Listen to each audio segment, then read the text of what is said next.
Okay, Assalamualaikum and selamat sejahtera lah to all the students. Okay, sekarang cikgu nak sambung tentang chi-squared test. Okay, kita ada dua jenis chi-squared test lah. Akan ada dua kategori lah dalam chi-squared test ini.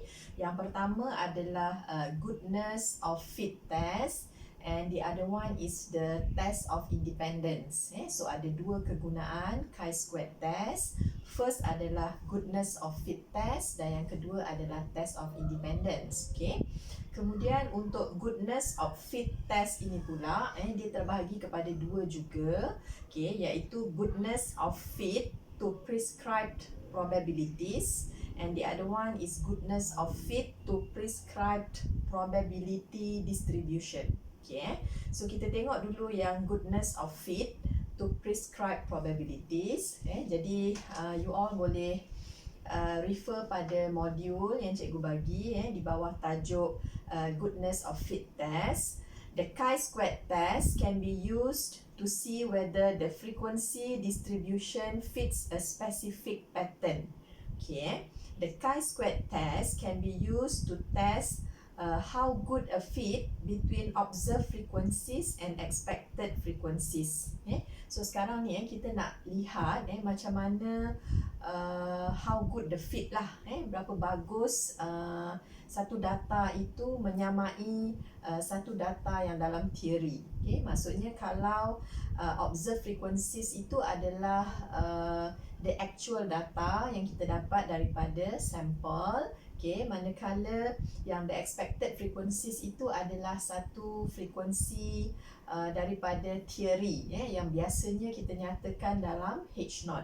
Okay, the observed frequencies are the actual frequencies observed from a random sample, while the expected frequencies are the theoretical frequencies based on a distribution under the null hypothesis. Okay, jadi yang observed frequencies itu yang ditulis sebagai OI dan the expected frequencies itu yang ditulis sebagai EI. Okay, alright. Yang seterusnya ni suppose a random sample with sufficiently large size gives independent observations consisting of frequency counts classified in different categories or cells. Okay. If a null hypothesis specifies the numerical value of the cell probabilities, we can determine whether the observed frequencies contradict the null hypothesis. Okay. Kita terus pergi pada example, supaya lebih faham. The frequency distribution of the blood type of 1-0 blood donors at the hospital are given as follows. Yang itu tentang blood type untuk 120 orang, penderma darah. Dekat satu hospital tu begitulah.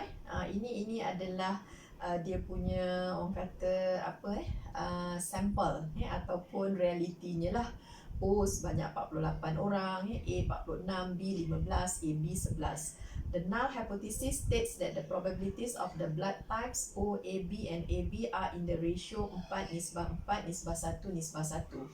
So yang kata 4:4:1:1 tu adalah satu teorinya lah, teori, dan kita nak lihat how good a fit between the theoretical data or the theoretical frequencies and the observed frequencies yang kita dapat daripada sampel 120 orang itu.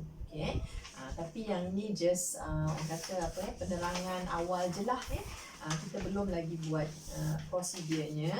Kita tengok dulu assumptions for the chi-squared goodness of fit test. The data are obtained from a random sample. Kita perlu ambil satu random sample. The sample consists of frequency counts for each of the different categories. A sample with a sufficiently large size is assumed. Kita kena assume sampel yang kita ambil itu adalah large size. Jangan ambil sampel yang terlalu kecil. Katakan kalau macam tu kan kita nak test tentang blood type dan kita ambil 20 orang aja ataupun mungkin 25 orang saja. Jadi dia tidak begitu tepat lah untuk menggambarkan data. Jadi ambillah sampel yang bersaiz besar, macam 100 orang ke 120 orang, macam itulah. Lagi besar lagi bagus lah. Okay. And then if a chi-square test is conducted on a sample with the smaller size, then the chi-square test will yield an inaccurate inference. Tak berapa accurate lah dia punya data. Okay, the observations are always inaccurate tu maksudnya bukan data yang inaccurate, dia punya inference tu lah, dia punya apa yang kita nak kaitkan itu macam kurang tepat. Okay, the observations are always assumed to be independent of each other. Okay, observation biasalah dia akan independent from each other lah, tak ada yang mempengaruhi lah antara satu sama lain. Alright, we look at the chi-squared statistic. So what is a chi-squared statistic? So a chi-squared statistic is written as, sebelum ini kita ada menggunakan test statistik kan. So sekarang ni kalau nak mengira chi-squared statistik, lambangnya macam ini, chi-squared statistik. So dia adalah hasil tambah I daripada 1 sampai K. Okay. Kemudian kita akan ada kat sini ialah OI tolak dengan EI, kuasa 2, kemudian divided by EI. So this is the formula of chi-squared statistic, yang kita akan gunakan sebagai statistik dalam chi-squared test. Chi-squared test ni dia ada H0, H1 juga macam biasalah, cuma H0 dia dan H1 tu dia dalam bentuk ayat yang panjang, bukan macam sebelum ni kita kata mu sama dengan apa ke, P sama dengan apa kan. Jadi nanti dekat dia punya test statistik ni kita akan gunakan inilah chi-squared statistik. Formulanya adalah OI tolak EI, maknanya observed frequency yang reality kita tolakkan dengan expected frequency yang daripada theory. Kita akan kuasa duakan ini untuk mengelakkan nilai-nilai yang negatif, sebab ada masanya OI kita lebih, ada masanya dia kurang daripada EI. So kalau katakan kurang, kita akan dapat nilai negatif. Jadi sebabkan kita interested dengan perbezaannya ataupun jaraknya, so kita kuasa duakanlah untuk menyelesaikan masalah nilai-nilai negatif. And then kita divided dengan EI. So always remember this formula lah. Kalau tak silap cikgu, formula ni ada diberi dalam senarai rumus, dalam formula list lah, dekat dalam masa peperiksaan ada diberilah, if I not mistaken lah. So this test statistic is used to measure the goodness of fit. Inilah yang kita gunakan untuk measure the goodness of fit. If there is a perfect fit between all the observed and all the expected values, then OI tolak EI squared-nya akan sama dengan kosong. Of course lah, kalau katakan kita punya reality ni daripada sampel ini langsung tak ada perbezaan dengan yang expected frequency ataupun dari theory, maknanya nilai OI tolak EI dia sama, tak ada perbezaan, maknanya OI tolak EI akan sama dengan kosong. So that one will show a perfect fit, maksudnya fit yang sangat perfect lah, sangat bagus, tak ada perbezaan. Tapi itu jaranglah berlaku kan, dia biasanya ada sedikit perbezaan, sedikit perbezaan itu pun dah considered good lah. Tapi kalau katakan perbezaan ni besar, maknanya sangat besar perbezaan, maksudnya dia less good fit. If there is no perfect fit, then OI tolak EI squared akan jadi greater than 0. Tadi kalau katakan nilai OI tolak EI saya ni perfect fit tu nilainya sama dengan kosong, jadi keseluruhan kita punya chi-squared test itu akan bernilai kosong lah. Jadi semakin menghampiri kosong, semakin good fit lah. Kalau dia semakin besar, is less good fit. The less good the fit, the greater the value of this test statistic. Okay, then kita lihat pula kepada degrees of freedom. The degrees of freedom is the numbers of independent variables involved in the calculation. So formula asalnya adalah number of categories tolak number of constraints. Tapi untuk dalam syllabus kita ini kita ada fixed formula untuk degrees of freedom. Don't worry about that. Okay, nanti kita tengok formula dia. Okay. The degrees of freedom, so V sama dengan K tolak 1. Okay, formulanya cuma itu je. V sama dengan K tolak 1. Okay, so kita ada kat sini V ni samalah dengan K tolak 1 lah. Okay, where K is the number of categories or number of classes. Okay, nanti tolak 1 sahaja. Alright, different samples will give different sets of observed frequencies and hence different values of chi-squared. Okay, kalau kita mengambil beberapa sampel, lebih daripada satu, maknanya setiap satu sampel tu dia ada dia punya set of data lah. Jadi maksudnya setiap satu itu nanti akan mempunyai nilai-nilai chi-squared statistik yang berbeza-beza lah. Okay.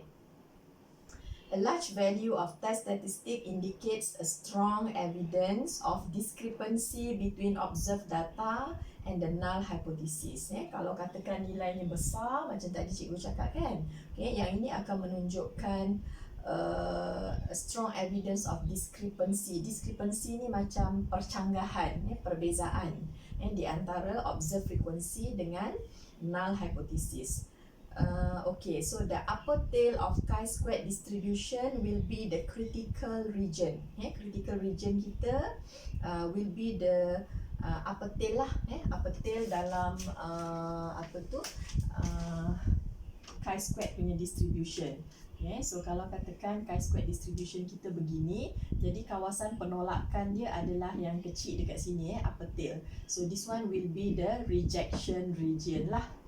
Rejection regionnya hanya berada di sebelah kanan, kawasan kecil sebelah kanan itu will be the rejection region. Okay, jadi nanti kita akan mengira nilai chi-squared statistik ini dan kita akan membandingkan dengan nilai chi-squared value di sini. So this is the chi-squared value. So dekat sini adalah dia punya degrees of freedom. Biasanya dia akan ada, selalunya dia akan tulis alpha dahululah. Alpha ni adalah significance level yang akan diberi dalam soalan, and then after that ada degrees of freedom. So yang ini adalah chi-squared value yang kita akan cari daripada chi-squared table. Jadi itu akan menjadi critical value untuk chi-squared test kita. So nanti nilai yang kat sini yang kita kira ni tadi kita akan bandingkan dengan chi-squared value. Kalau dia lebih besar daripada chi-squared value di sini, maka dia akan masuk dalam rejection region dan kita akan reject H0. Kalau katakan dia less than the chi-squared value from table, dia akan masuk dalam kawasan acceptance region dan kita do not reject H0. Jadi hampir sama macam yang kita buat sebelum inilah. And then yang itu dah habis. Now is the general procedure for the chi-squared goodness of fit test.